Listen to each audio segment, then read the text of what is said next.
Morning, I was giving you a talk on the fundamental basic attitudes expressed in Lao Tzu's Tao Te Ching. And the title of the book, Tao Te Ching, introduces now the second word in the title. I've been dwelling this morning on the first word, which is Tao, and so comes up this second word, De. And this word, again, faces us with some serious problems of translation.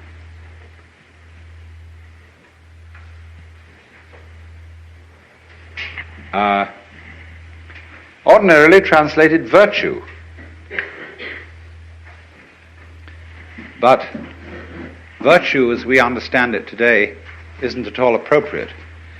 The nearest kind of, when we speak of the healing virtues of a plant, that's nearer to the meaning of this word, de. The Japanese pronounce it toku, the Cantonese dak, and the northern Mandarins approximately de.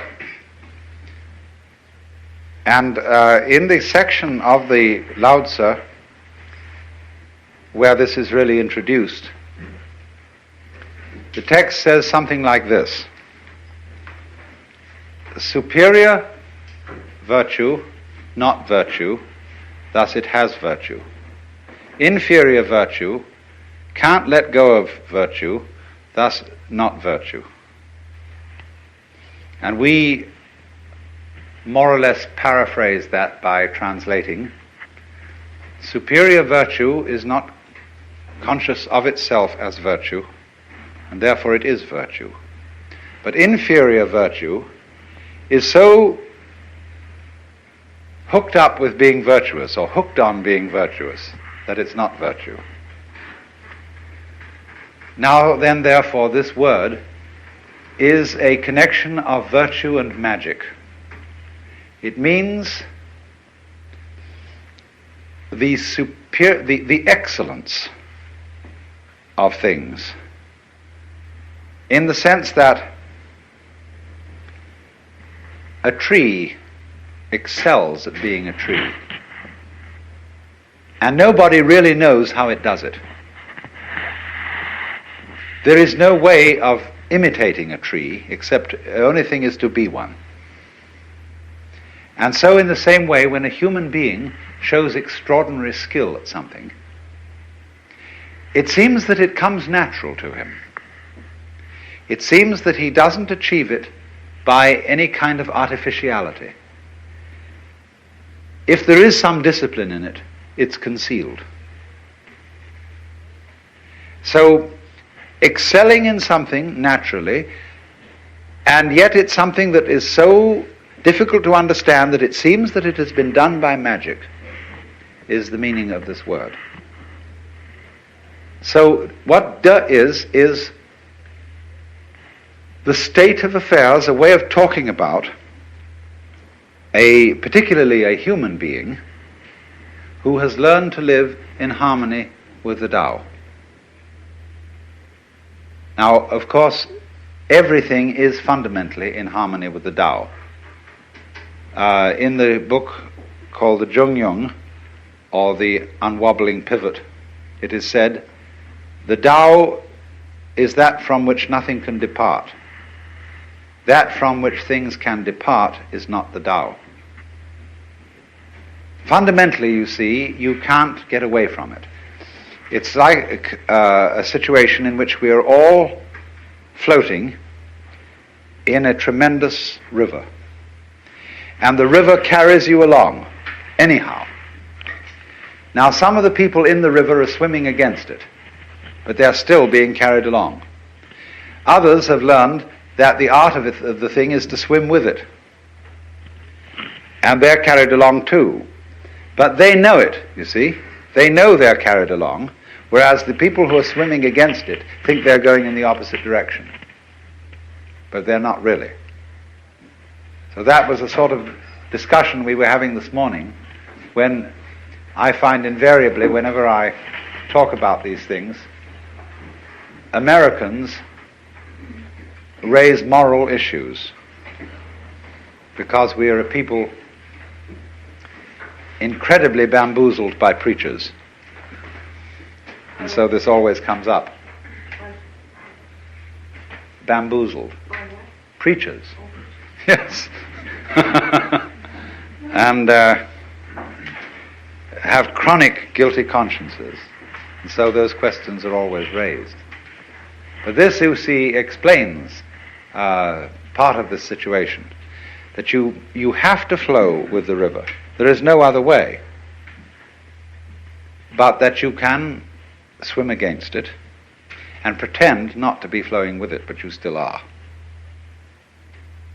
So, but a person who is not making that pretense anymore, who knows that you have to go with the river and swim with it, suddenly he acquires, behind everything that he does, the power of the river. The person swimming against the river, you see, does not by his action express the force of the river. The person swimming with it, he goes along and he has that whole river behind him, but he's subtly directing it, because you can change direction in the course of the river. You can go to the left or to the right, as a ship can use a rudder and still go along with the current, or more skillful still, as a sailboat can tack. Because when a sailboat tacks and goes in a direction contrary to the wind, it still is using the wind to blow it along. Now that is the most highly skillful art of all. That is Taoism in perfection, the art of sailing. Very intelligent. I remember once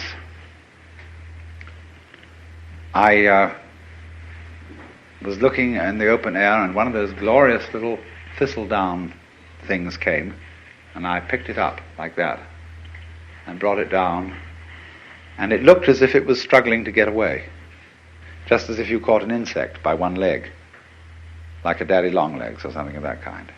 It seemed to be struggling to get away, and at first I thought, well, it's not doing that. That's just the wind blowing.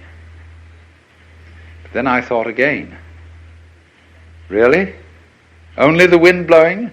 Surely it is the structure of this thing which, in cooperation with the existence of wind, enables it to move like an animal, but using the wind's effort, not its own. It is more intelligent being than an insect, in a way, because an insect uses effort. Like a person who rows a boat uses effort, but the man who puts up a sail is using magic. He lets nature do it for him with the intelligence to use a sail, you see? So in just this way, the meaning of de is that kind of intelligence which, without your using very much effort, gets everything to cooperate with you. You, for example, never force other people to agree with you, but you give them the notion that the idea you wanted them to have was their own.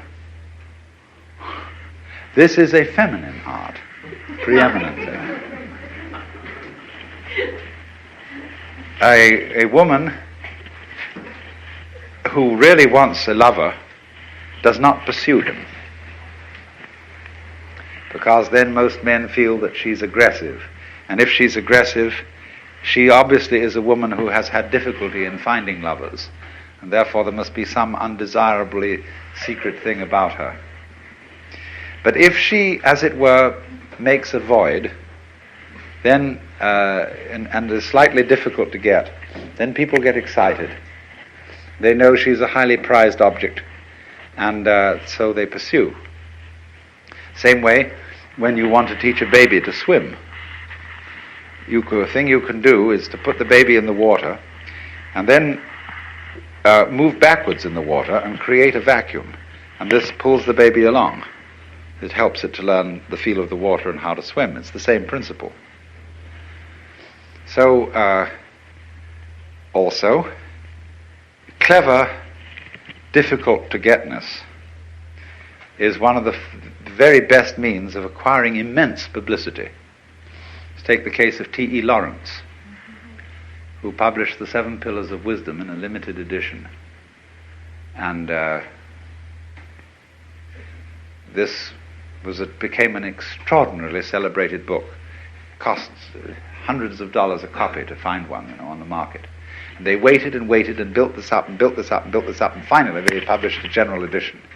And it was a knockout, because the first one had been sort of secret and difficult to find. If you have patience, you see, you can always do this. So the whole art of the ruler, you see, the Tao Te Ching is a book written for several purposes. You may take it as a guide to mystical understanding of the universe.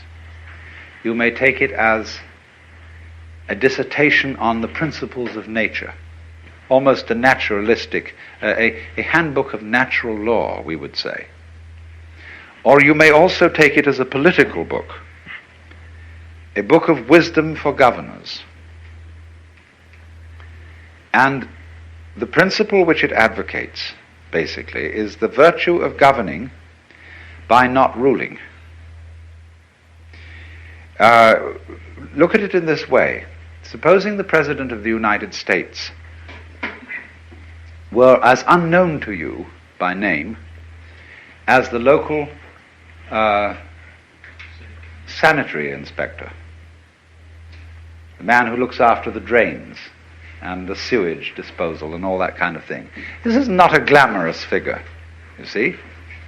But for that very reason, he probably does his job more efficiently than the President, because the President wastes enormous amount of time in interviewing various groups from the Elks and the Girl Scouts and conferring honors and all this kind of thing.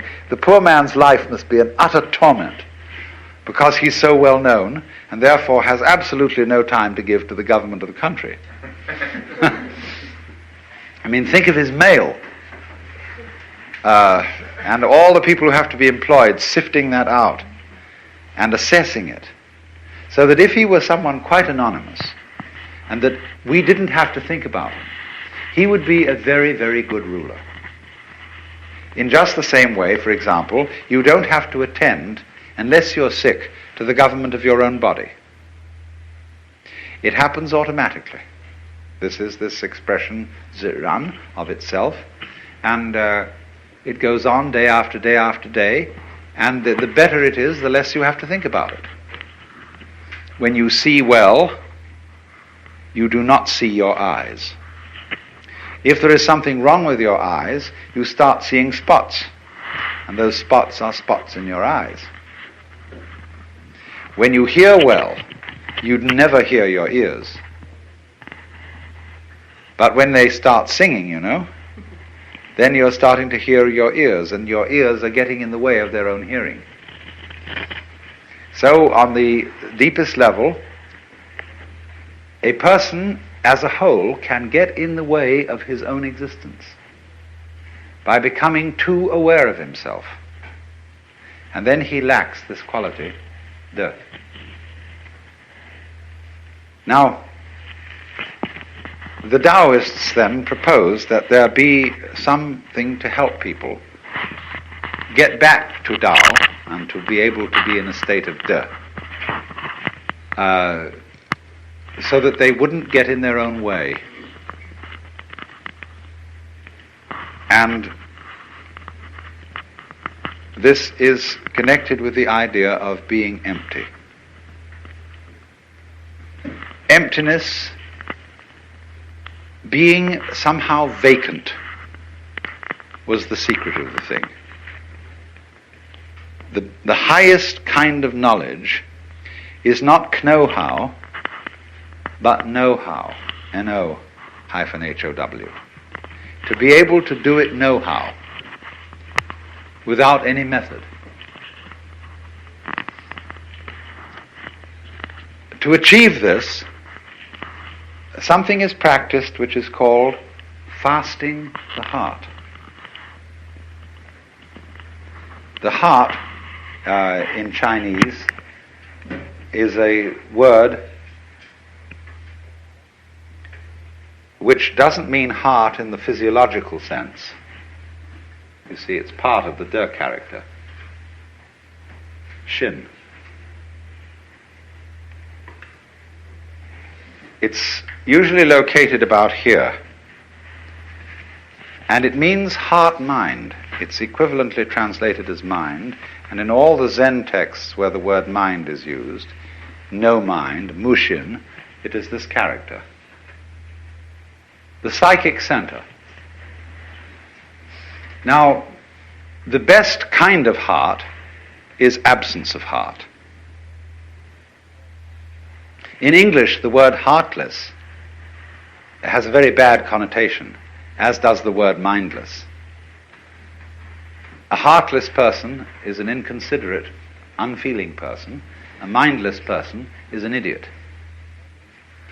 But a person who has mushin, or no mind, or no heart in Chinese, is a very high order of person. It means that his psychic center doesn't get in its own way. It operates as if it wasn't there. Zhuangzi says that the highest form of man uses his shin like a mirror. It grasps nothing, it refuses nothing, it receives but does not keep. And the poem says, when the geese fly over the water, and they are reflected in the water, that the geese do not intend to cast their reflection, and the water has no mind to retain their image.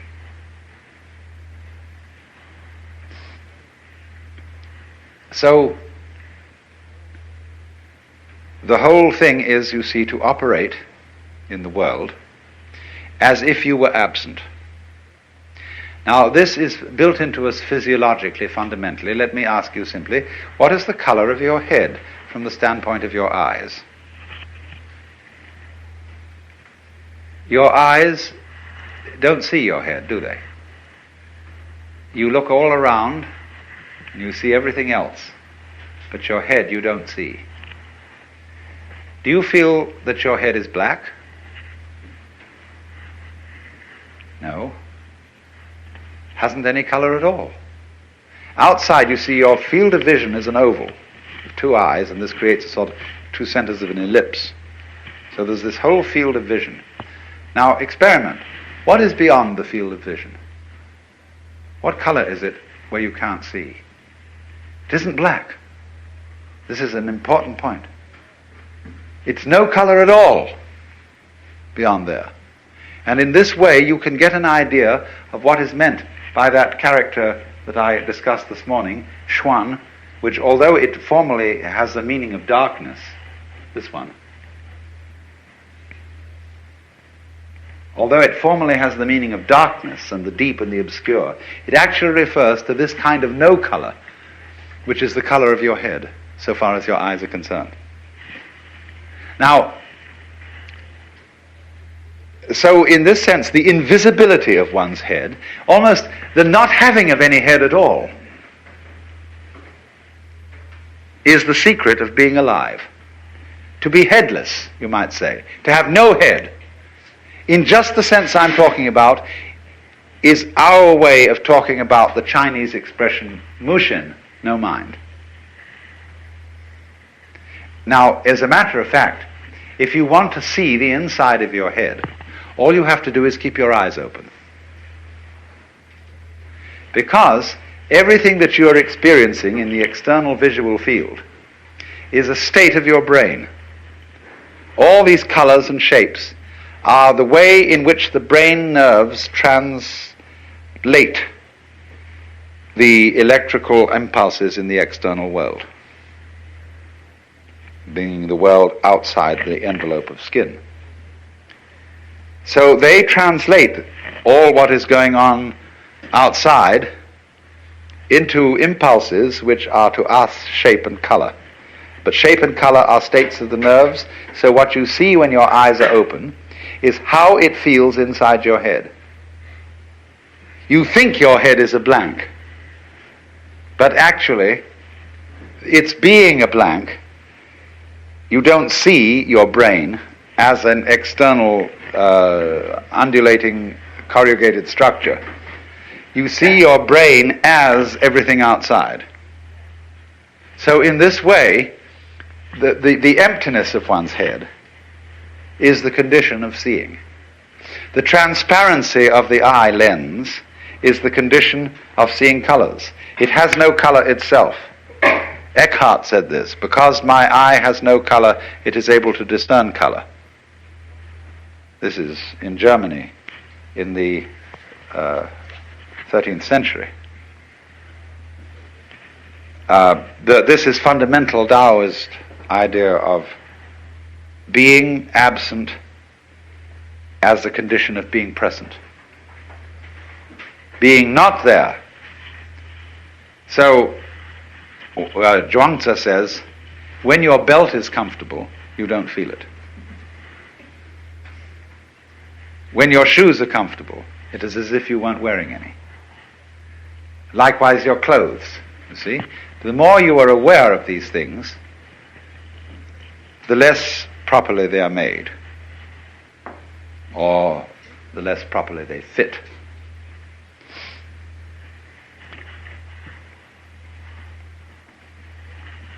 But we raise an objection to this, a very simple objection.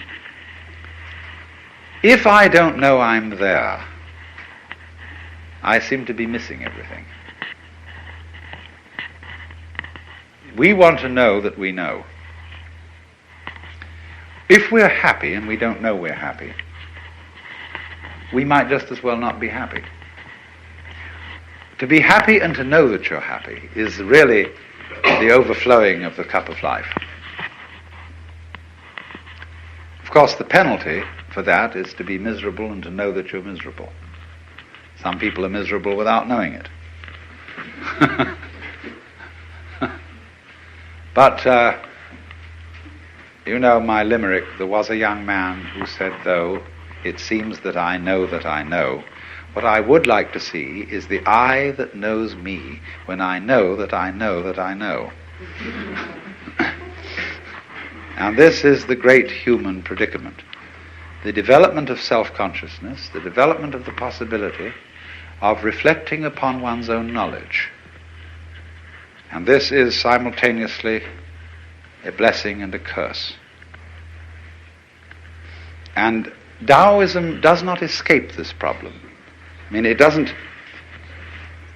avoid this problem, it deals with it. But it doesn't deal with it obviously. So we get back to this fundamental verse about the nature of de. What is highly virtuous is a virtue that is not conscious of itself as virtue. The moment it's conscious of itself as such, you see, it fails. So in this way, we love to see a child dancing all by itself, lost in the dance and not performing for an audience. And we say, oh, if only I could dance like that. If only I could become like a child again, innocent. But then soon we know, when parents notice how beautifully a child dances, and they all approve of it and say to this child, dance for us, the child begins to lose this power. And it puts on airs, it knows it's noticed. And we don't like that. We say, that's affectation, that's showing off, that's phony. What we want you to do is to dance as if you had no audience, not even yourself. Which of course puts the child in a double bind, because it says to the child, we require you to do something that will be acceptable only if you do it as if it wasn't required. We do that all the time to our children and to each other. You must love me. After all, you promised to do so when we got married, didn't you? And so on. So, this is the difficulty. But somehow, a very great artist, in the maturity of his life, somehow is able, at least to give the impression, that he does what he does without playing to the gallery, without self-consciousness. It seems perfectly natural. So how does he get there?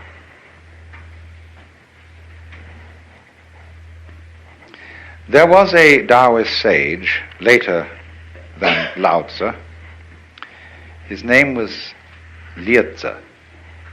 We romanize that as L-I-E-H, Lieh. And he had a reputation for being able to ride on the wind. So light.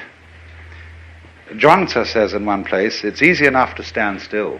The difficulty is to walk without touching the ground. Because in the state of being in accord with the Tao, there is a certain feeling of weightlessness, parallel to the weightlessness that people feel when they get into outer space or when they go deep into the ocean. This is, of course, connected with the sensation that you're not carrying your body around. I described this morning the sensation that an expert driver has when he really is with it in a car, that the hill lifts him up and drops him down the other side, that he and the road are all one process. And that's equivalent to the sense of weightlessness. And so this is connected to, this is the inner meaning of Liezi riding on the wind. When Suzuki was asked, what is it like to have Satori, he said, it's just like ordinary everyday experience, except about 2 inches off the ground. And so we say in our own songs, walking on air, never a care, something is making me sing, tra-la-la-la, like a little bird in spring. A person who has mushin, or no mind, or no heart in Chinese, is a very high order of person.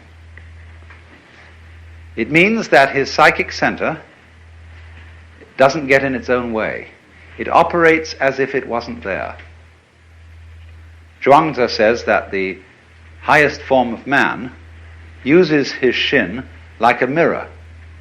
It grasps nothing, it refuses nothing, it receives but does not keep.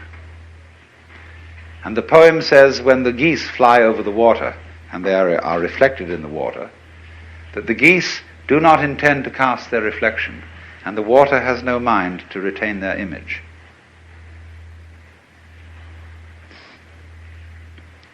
So, when the human being developed the power to be aware of himself, to know that he knows, in other words, when the cortex was formed over the original brain, he fell from grace. That was the fall of man. Because when he felt, he had the sensation of being in charge, of being in control of himself, and you can only have that sensation when you are aware of what you're doing, he got anxious. Am I aware enough of myself? Have I taken enough factors into consideration? Have I done all that should be done? And then he started trembling.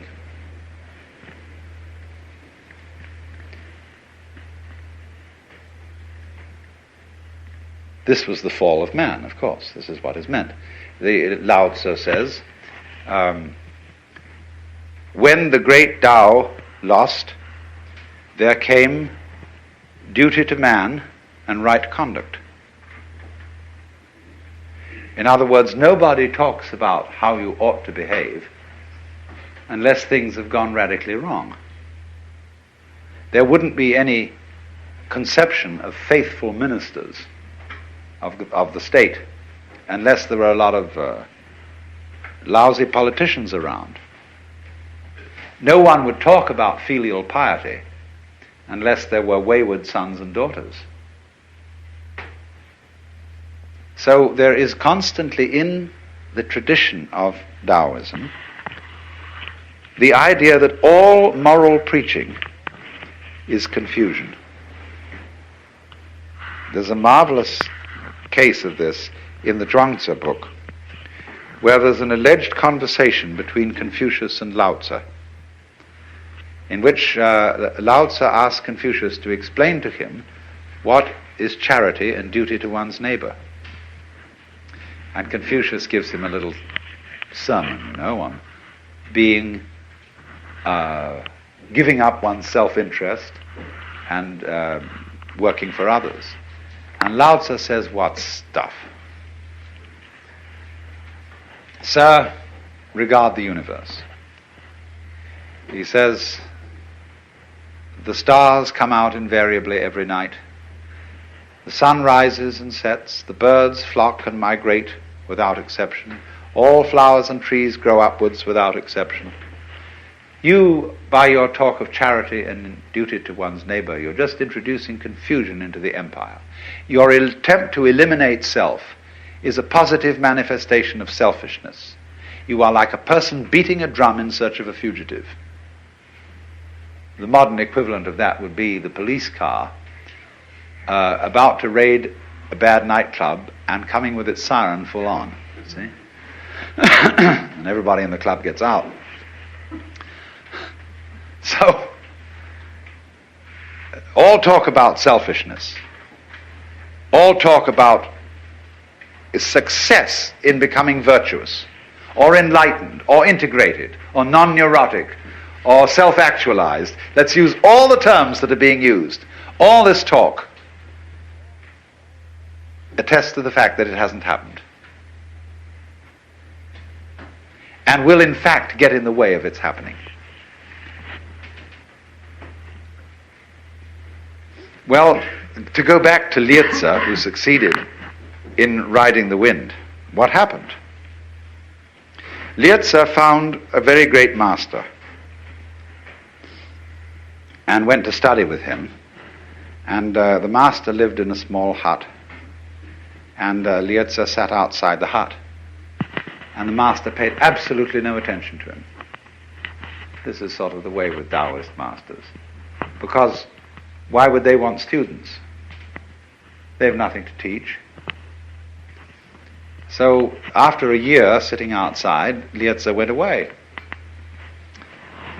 And he just fed up with waiting so long. Then he sort of got regretful about this and thought he really should make a try. So he went back to the master, who said, "Why this ceaseless coming and going?"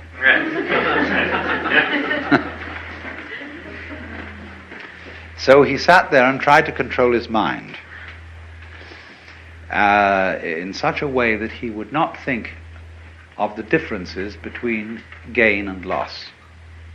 In other words, try to live in such a way that nothing is either an advantage or a disadvantage. Once upon a time, there was a Chinese farmer whose horse ran away. And all the neighbors came around to commiserate that evening. "So sorry to hear your horse has run away. That's too bad." And he said, "Maybe." The next day the horse came back, bringing 7 wild horses with it. And everybody came around in the evening and said, "Oh, isn't that lucky? What a great turn of events. You've now got 8 horses." And he said, "Maybe." The next day his son tried to break one of these horses and ride it, and was thrown and broke his leg. And they all said, "Oh dear, that's too bad." And he said, "Maybe." The following day, the conscription officers came around to force people into the army, and they rejected his son because he had a broken leg. And all the people came around and said, "Isn't that great?" And he said, "Maybe." You see, that is the attitude of not thinking of things in terms of gain or loss, advantage or disadvantage, because you don't really know. The fact that you might get a letter from a solicitor, from a law office tomorrow, saying that some distant relative of yours had left you $1 million, it might be something you would feel very, very happy about. But the disasters that it could lead to are unbelievable. Internal revenue. To mention only one possibility. So You never really know whether something is fortune or misfortune. We only know the momentary changes, and as it alters our sense of hope about things. The Taoist is wise enough eventually, you see, to understand that there isn't any fixed good or bad. And so his point of view is what is called non-choosing. Well, anyway, Hz attempted to keep his mind in a state of non-choosing. And this was a very difficult thing to do, to overcome one's habits of feeling and thinking in this respect. And after he had practiced this for a year, the master looked at him and, sort of recognized he was there. After another year's practice, he invited him to come and sit inside his hut. And then, however, something changed. And Hz didn't try anymore to control his mind. What he did was, he put it in this way: I let my ears hear whatever they wanted to hear. I let my eyes see whatever they wanted to see. I let my feet move wherever they wanted to go. And I let my mind think of whatever it wanted to think. And then he said it was a very strange sensation, because all my bodily existence seemed to melt and become transparent and to have no weight. And I didn't know whether I was walking on the wind or the wind was walking on me. Now that's the fasting of the heart.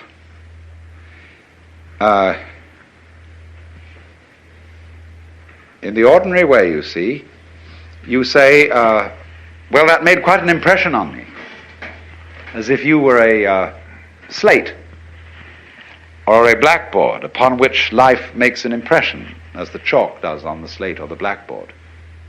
And so we say, well, here are these events, and I'm the observer of all these events, and I remember them, and they make an impression on me. But in the psychology of Taoism, there is no difference between you as observer and whatever it is that you observe. The only thing that is you is the observation of life from a certain point of view. I said a little while ago, you think your heads are empty and blank, but the actual inside of your head is felt in terms of everything you see on the outside. But we make an opposition, you see, between the thinker and the thought, the experiencer and the experience, the knower and the known. Because we think about knowledge in terms of certain metaphors. The metaphor of the stylus on the writing sheet, the reflection on the mirror, all those sort of images come into our idea of knowledge.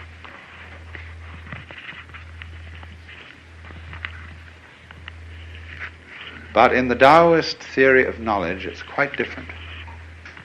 There isn't a knower facing the known. It would be more like saying that if there is any knower at all, it contains the known. Your mind, if you have one, is not in your head. Your head is in your mind. Because your mind, understood from the standpoint of vision, is space.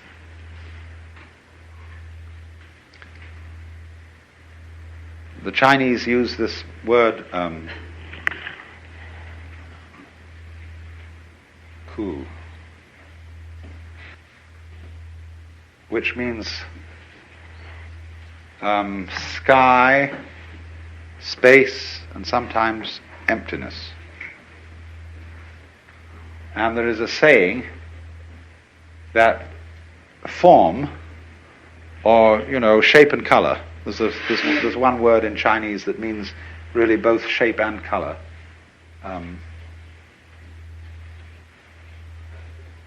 and this are said to be identical.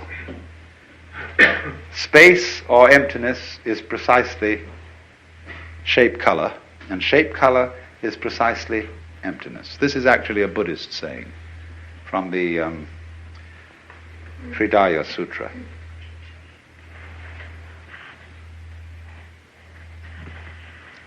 So that all that we call space contains the myriads of shapes and colors and bodies and weights and so on. It doesn't reflect them as a mirror, but it is the absence which guarantees their presence. And it's their presence which guarantees its absence.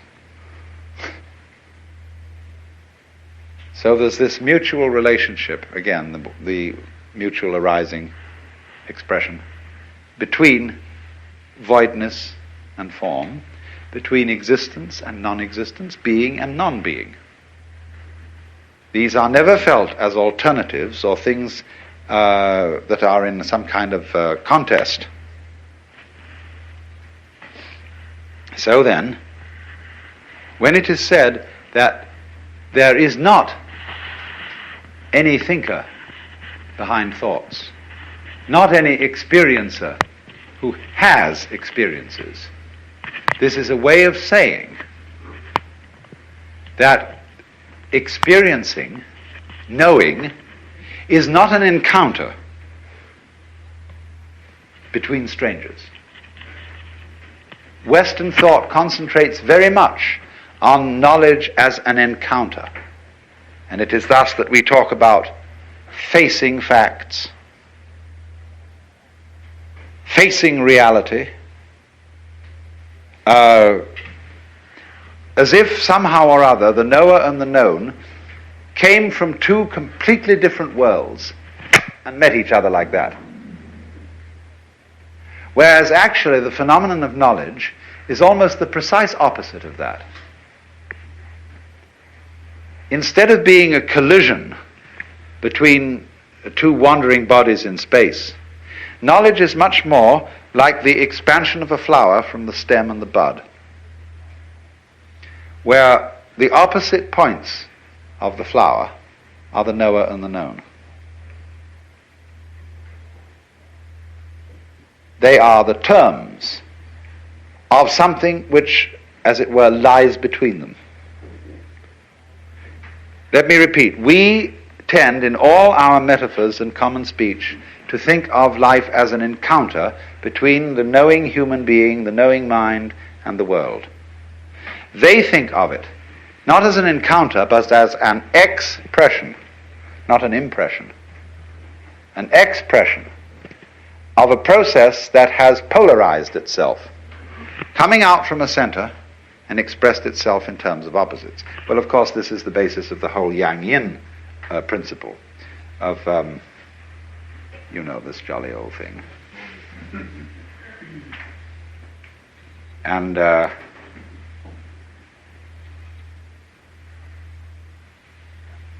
where you've got two interlocked, what are they, fishes? Commas? It's a fascinating emblem. You call it a monad, yes, but there it is.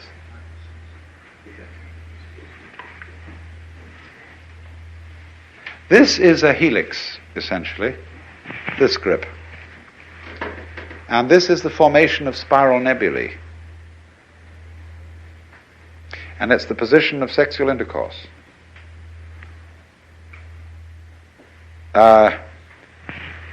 I here, this is my eye, and you here with your eye. I'm trying to get to the middle of you, you're trying to get to the middle of me. And neither one of us exists without the other. This is yang, the white, and yin, the dark. Yang, the word yang originally means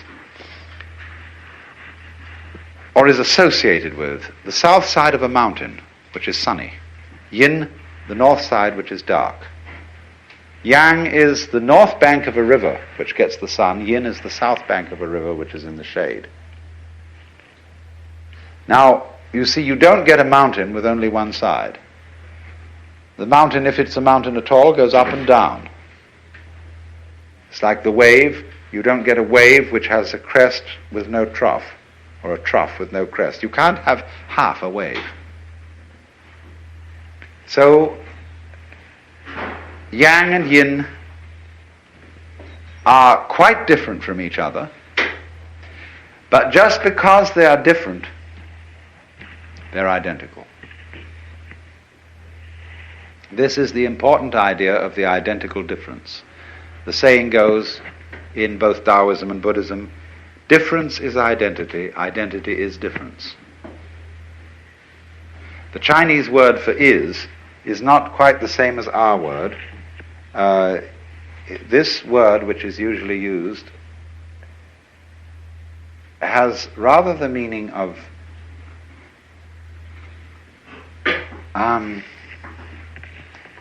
that.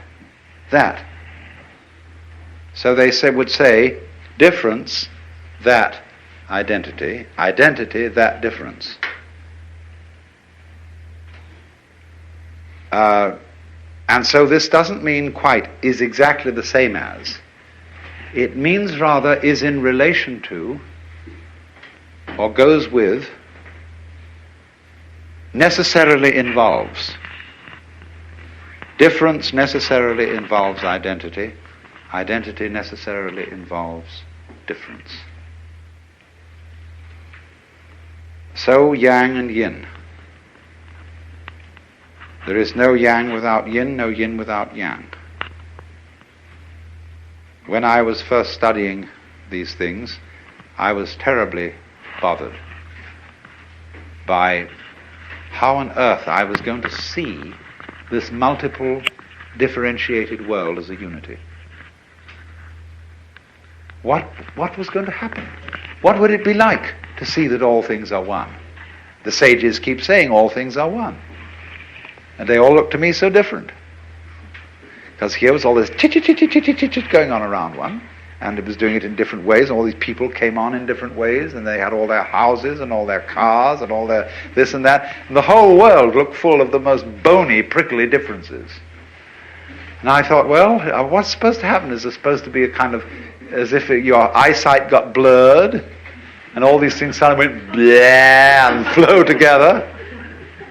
What is this experience of nirvana, of liberation, etc., supposed to be?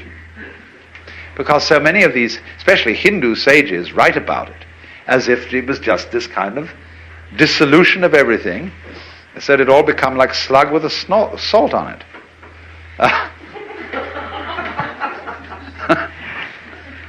Well, it took me a long time. And suddenly one day I realized that the difference that I saw between things was the same thing as their unity. Because differences, borders, lines, surfaces, boundaries, don't really divide things from each other at all. They join them together.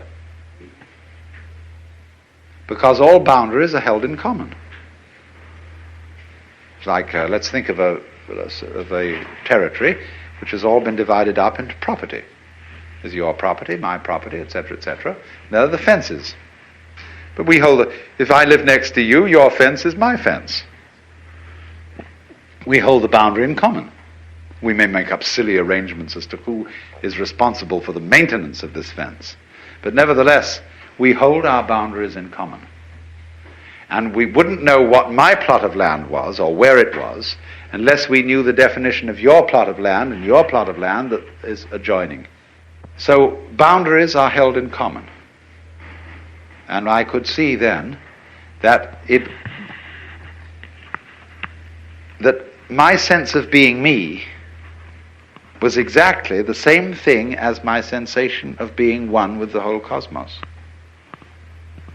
I didn't need to get some other weird, sort of different odd kind of experience to feel in total connection with everything. Once you get the clue, you see that the sense of unity is inseparable from the sense of difference. You wouldn't know yourself, or what you meant by self, unless at the same time you had the feeling of something other. Now, it's the secret is that other eventually turns out to be you. I mean, that's the element of surprise in life. When suddenly you find the thing most alien, we say, now what is most alien to us? Go out at night and look at the stars and realize that they are millions and millions and billions of miles away. Vast conflagrations out in space. And you can lie back and look at that and say, well, surely I hardly matter. I'm just a tiny, tiny little peekaboo on this weird spot of dust called Earth, and all that going on out there. Billions of years before I was born, billions of years after I will die, and nothing seems stranger to you than that, more different from you. But there comes a point, if you watch long enough, when you'll say, why, that's me. It's the other. That is the condition of your being yourself, as the back is the condition of being the front. And when you know that, you know you never die.